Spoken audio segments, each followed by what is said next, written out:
Is small scale agriculture even profitable? That is the biggest question I get lately.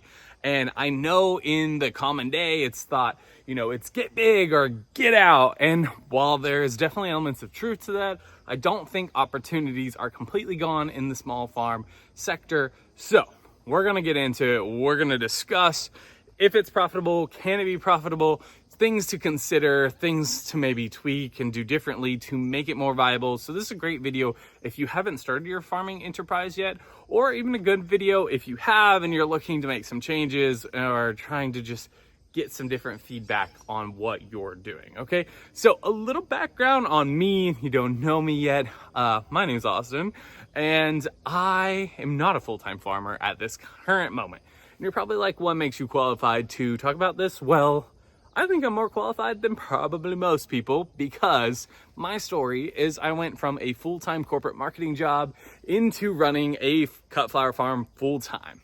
That's my primary form of income, and I was doing really well with it until I got sick. Okay, so I got sick, had an abdominal surgery, and the thing is, I didn't have the systems to run my business like a business. Okay, I was working on the farm, but I did not have a farming business because I could not step away and it keep running. So things to definitely consider.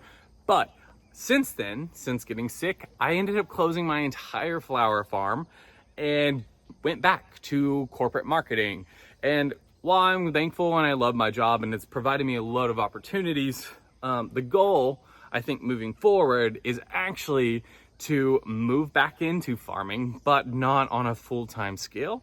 So I'm hoping to move back into farming, but build teams and build systems at a smaller profit margin that hopefully are sustainable should I end up sick again. But that's just my personal journey. But because I've had a lot of success and then been burned a whole bunch because I had the audacity to be unwell one time, I think it gives me a really unique perspective, and I know the risks firsthand, which not everyone does. All right, it's all sunny in the garden until it's decidedly not sunny, and then you're having an abdominal surgery, and then you end up with permanent nerve damage. What a delight. Highly recommend. Actually, don't recommend at all. 0-star review. All right, so is small scale farming profitable? Let's give you the short and skinny, which I am neither of those things. I am both tall and husky, okay? Definitely not a skinny mini. The short and skinny, though, is, yeah, it can absolutely be profitable. I would even say the margins on small scale agriculture can be much greater than some of the margins on commercial scale agriculture. So that is my experience in general. But it can be a profitable enterprise, but there are loads of considerations to take into account before you just jump off into your farm, or if you already have a farm, there's still loads to talk about. So can it be profitable? Short answer, yes. Long answer, yes, but there are some serious steps you need to take to make it profitable. And the first one, the biggest first one, is expenditure lowering. Okay, let me say, starting a farm is not cheap. It's not, because I bought this entire farm, all right? I bought 26 acres. Let me tell you, while that also encompasses my home mortgage, that is not a cheap purchase, all right? So, but that was a requirement, or so I thought it was a requirement for me to farm full time. The reality is, I use about 2 of those acres. 2. And I've since started trying to use more because I bought all those. But the bulk of my income came from about 1 acre on this property. This entire property. The rest was luxury. The rest was just a want, not a need. So I think the first thing you really need to do before you start, or even if you've already started, maybe you're on leased land, maybe you haven't purchased your farm yet, but if you haven't started in terms of settling down and buying a location that you're going to build your farm on, is you don't need as much as you think. And if you do really truly need that much, it better directly correlate to an enterprise that makes sense to have all of that land, and that you know you're going to actively utilize that land, okay? Because I bought 26 acres, literally used 1 to maybe 2 acres to grow cut flowers, and that is the bulk of where my revenue came from. So I definitely, while I love having 26 acres, I could have ditched the whole, 24 extra acres, probably upgraded in house, and still had a way cheaper monthly mortgage payments. Okay, so that is a great thing to consider. I think if I would have done that, I would have been a lot more profitable. You don't need as much space as you think. And now I am very grateful I have this. I've been able to add a lot of things to the farm recently. I added a whole herd of goats. I've got a cow. I've got some sheep. I actually have a couple cows. So those things wouldn't have been possible on just 1 to 2 acres, which is great. But I do want to call out, the goats and the cows, those are not super profitable enterprises at this stage. The cut flowers were very profitable. So the thing is, it really just depends, and you're going to want to look at a cost per acre to know if it's going to be a profitable farm, right? So, not cost per acre, revenue per acre based on the farming activity. Sorry, not cost. Revenue per acre based on the farming activity. So cut flowers had a high revenue per acre, which made it much more viable for me, and I could have sized down my land purchase substantially, and I would have been a lot better for it. So something to consider, which brings me into the next point. Pick your market, okay? And by pick your market and product, I mean pick it and think through it and be strategic about it, right? Because it's not as simple as, oh, I want to farm, right? Because some farming enterprises do not have high returns, all right? It's just like if you invest in the stock market, some stocks historically have high rates of returns, all right? S&P 500 has a great rate of return, but some carry a lot more risk, or some might not yield the best results over the short term, or maybe it's over the long term. So for example, a lot of small farms that I talk to that are interested, the first thing, they're the number one thing they say is, we're gonna sell eggs. We're gonna sell laying hens. Wait, not laying hens, eggs. We're gonna buy laying hens that we can sell eggs from. And we're like, this is the whole model, blah, blah, blah. This is what we're doing, blah, blah, blah, blah, blah. And while I understand that chickens don't require a lot of space, and I do also understand that chickens do produce a product that's in demand. Farm fresh eggs are typically in demand, although some markets can easily be oversaturated. The thing that they don't tell you about in chicken egg economics is chickens eat a ton of feed, and feed costs a lot of money. And they're one of the farm animals, my goats, my cows, my sheep, they eat grass. I have 26 acres. And of course, they do require some supplements and feed as well, but the bulk of their diet's grass. The bulk of a chicken's diet is not grass. As a matter of fact, those layers are pretty much going to always need feed. So you're always high input. You're putting money in, because you got to keep these birds fed. And it's not impossible to make money with an egg selling business. But the volume that you need to be able to move to make it a viable industry for you to be in long term, you're gonna have a ton of chickens. You're gonna have a ton of volume going, which is just increased risk, right? Because the more chickens you have, the more potential you get disease, and they could get sick potentially. The more eggs you're collecting, the more eggs you have to shift and move, and they're a perishable product. So there's just a lot of risk, and the margins are smaller, right? Something instead, you look at nursery crops, for example.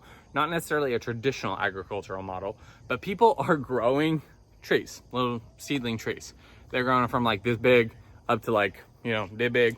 And those, you can produce so many little trees that are $70 trees in this space. Probably 1,000 of them. And it quickly adds up, right? They need water, they need fertilizer. I'm not saying it's not cheap. I'm not saying it's cheap. And I'm not saying there's not a lot that goes into it, right? But at the end of the day, if you have the market for those trees, you could potentially have much higher margins on this amount of space than you could with maybe poultry, maybe fresh eggs, or it could be pastured poultry. For example, goats, cows, sheep, the lots, ruminants, beef cows. Beef cows take a lot of space to produce, dollars, right? If you're selling the meat. Goats, sheep, they take a lot less space. Do you have a market for sheep? Do you have a market for goats? Do you have a market for cows? There's a lot to consider, right? So it's not as black and white as this has high margins. It's a combination of what is going to have high margins in your area and what is going to have a market in your area, okay? So can your farm be profitable? Absolutely. Is it easy to find and identify those products that have good margins and good sales volume in your area? Absolutely not. Okay, it's challenging. It takes some trial and error. That's why a load of people were getting into flower farming when I was doing it, because they were like, oh my gosh, like the margins on this is insane. All right, it's great margins, a very in-demand product. But as more people moved into it, it became more and more saturated. So you were constantly having to level up your game and try out different marketing strategies and different outlets for your products. And a lot of that could be weathered just by brand recognition and relationships you've built, but it still did definitely take from my business. So there's a lot to consider, and it's not as simple as saying, I'm going to land on this and this is what I'm doing forever, because the markets shift and change. And that is one of the biggest things that makes small agriculture very, very challenging. Remember, you're dealing in commodities, you're playing a commodity game. And if you're playing a commodity-based game, you are put to the whims of the market, right? So if a giant apple farm has loads of apples and they come in and they can sell them for dirt cheap, but you have, 10 apple trees that you're trying to sell your perfect, gorgeous, high-quality apples for, but they just had a flush season, potentially saturating your current market with apples, driving your apple costs down, even though you've got the staying power of it being organic, all natural, all that good stuff, it's still possible that it could drive your costs down. It's all supply and demand, and agriculture is 100% commodity-based business. So you've got to be really, really cautious and really, really think through it. That brings me to my next big point, okay? And that is labor, workload. All right. So all these people were hopping into flower farming when I was doing it. And the biggest thing that nobody really understood was just how intensive it is. So small scale agriculture is very, very intensive, right? It is incredibly hard work on your body. And one of the ways it becomes so profitable is by limiting your expenses, which for a lot of people includes a tractor. Let me tell you, having a tractor, amazing. But remember, buying a tractor right there is like a whole nother car payment each month if you're going to buy it on payments. Or if you're buying it in cash, that's a lot of equity up front, depending on the size of tractor you need. So a lot of people like me that indulge in small scale agriculture, good choice, is like, we're just like the doers. We're like the shovel hand, like we're just doing it, right? So we don't have all these expensive tools and gadgets. While they make your life way, way, way easier, a lot of these small farms like myself rely on manual labor, and occasionally we'll bring in equipment. Sometimes we'll rent it just when we need it. One of the biggest things I did when I broke ground out here is I tilled for the first time. Even though I'm a no-till farm, for the first round, I tilled up everything and I just paid someone to till. I do not own a tractor. I borrow tractors or I lease tractors. One day I will have a tractor, right? I think that's very important. Also, this is my little puppy Olive, and she's cute. So the labor is intense. And I think something that a lot of people don't ever do is pay themselves for their labor, right? So that was something that I was doing. I did pay myself for my labor in the sense that I lived off of it, but because I never really truly looked at it as like, oh, I've got to pay myself this, I never really thought about what it would cost to replace me. And that is when I got in a jam, and that's why I had to close my entire farm, because I couldn't continue to live off of my business at all if my personal labor had to be replaced. And I'm not saying that's a bad thing. Lots of businesses are like that, and that's really just pretty common with the startup situation. But I think it's something that needs to be built into the conversation sooner rather than later so that you can know. So the moment it really started to hit me how expensive small scale agriculture can be to operate was when I first hired my first employee. I actually had 2 employees at the time that I closed my business. And let me say, there's nothing more gut wrenching than telling someone, hey, I don't have the work for you, I'm gonna have to close. That was heartbreaking for me. But you do it, you live through it, you get through it. You know, sometimes you gotta go through it to get to it. And that's exactly where I'm at now. So going forward, the biggest thing, the most important thing for me is to be able to pay all of my people for their labor and to make good and certain that it is factored into the price of every single thing. So if there is a product or crop, for example, there are flower varieties that I would grow, Lisianthus, the bane of my existence. They did not sell for enough and they took the entire growing season, like literally from seed to production, like where we would be cutting on them, took so long. And because it took so long, I had to invest so many man hours into those products. And because I started actually looking at the hourly costs on keeping these employees and how much they have to maintain it, I quickly realized that these products that take up this much time, gotta cut them. Whether I love them or not, the goal is to constantly be cutting that bottom product, the most expensive, time intensive product that you have, crop that you grow, livestock management, whatever your line of business is on a small farm. Take that bottom outlier, the one that is expensive to maintain, expensive labor-wise, and cut it. With the goal of continually replacing that and slowly leveling up all of your products, all of your services, all of your production items, your crops, whatever it is, to a higher margin crop.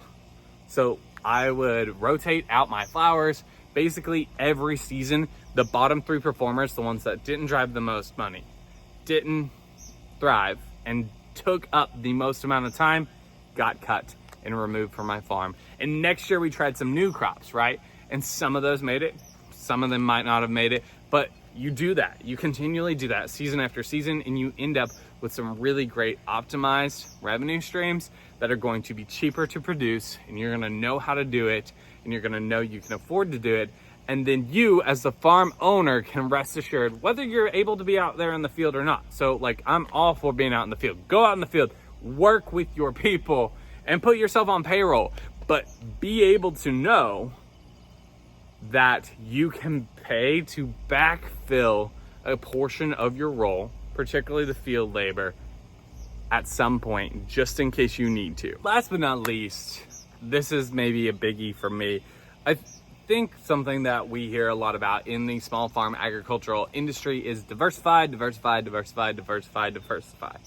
And that is just because, like I mentioned earlier in the video, it can be kind of turbulent. The market is constantly shifting, and commodity-based products like agricultural items shift rapidly.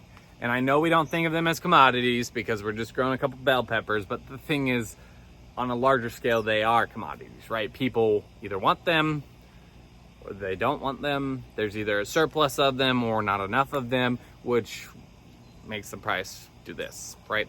So when we're dealing with these sort of items, I think it's so easy for us to be like, oh, we need to diversify, right? Because having a diversified portfolio means we are a little more naturally resistant to when certain prices tank, certain prices go up, right? Or we are naturally resistant to if there is a giant, pest outbreak that kills our entire crop of pumpkins, etc.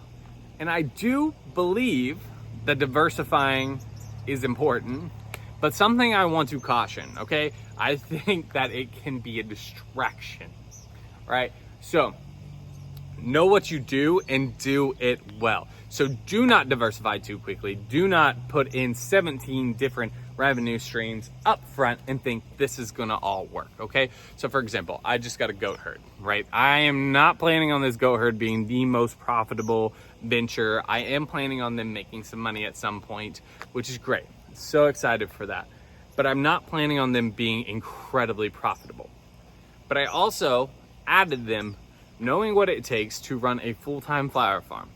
I added them knowing that I have some cattle, and yes, I might make money off of them, but currently I have zero business plan for the cattle, and I don't plan on scaling those cows up, and that's not going to be an operation that I actually am going to pursue, except from like a homestead hobby level. So I think it's really important to have a vision for your farm and not get too like, oh, let's do it all, right? So start with one main product, basically. What I'm saying is start with one main product, all right? So pick, broilers, raise meat chickens, start marketing meat chickens. Then once that's established and successful, once you've got that market, right? Think about how you can tap into other markets within that. So you've got all these people buying your chicken. Amazing, good job. At that point, could I sell a few pigs? Could we sell a little bit of pork? Could we run a small round of grass-fed beef? Could we do X? Could we do Y? Could we do Z? But if you are starting all of these things up at one time, you're going to split way too much focus, right? You're going to have pork, you're gonna have beef, you're gonna have chickens, and you're gonna be like, oh, let's go to the farmer's market. I have all of these things, right? But you're probably only gonna have one beef cow because, let's be real, you didn't spend all the money investing in the beef cow infrastructure because it's really expensive. So instead you bought a couple little things, put up a little paddock, but you don't have any real way to move them. So you had to rent the trailer from co-op. And then you really only have one coop of chicken broilers because you only could really afford one of those because you're splitting your equity in too many different directions. And when you're marketing, your messaging isn't really solid and lined up. So you're splitting your marketing messaging power because really what you're wanting is to drive one main conversion. And then once you get those conversions coming in really, really stable, really, really successfully, then you start splicing off and you start taking some of your customers and offering them additional products and or services, right? So that's just good business in my little humble opinion. So for example, cut flower farming. We ran a full scale cut flower farm, all right? So that was great. That was my bread and butter. But I think some of the things that I did wrong was my first year that I was really trying to do it full time. I wanted to do a vegetable CSA box as well. Growing flowers and vegetables, while we could do it together, the systems that were involved. For example, I wanted lettuce greens. You have to have a washer setup to really run lettuce greens really well and really effectively, right?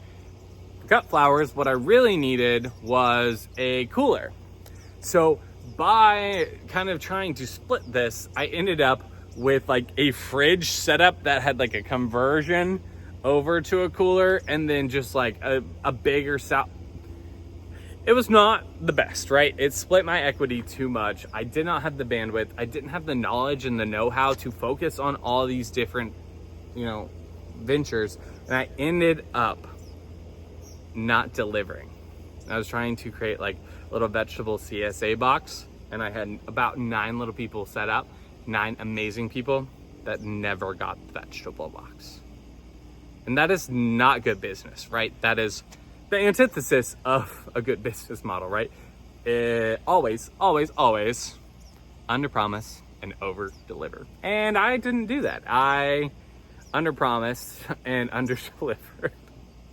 So my point is diversification can be great, but do not think you need to go onto your farm day one and diversify. And if anything, I would strongly encourage you to try and diversify in different sort of ways.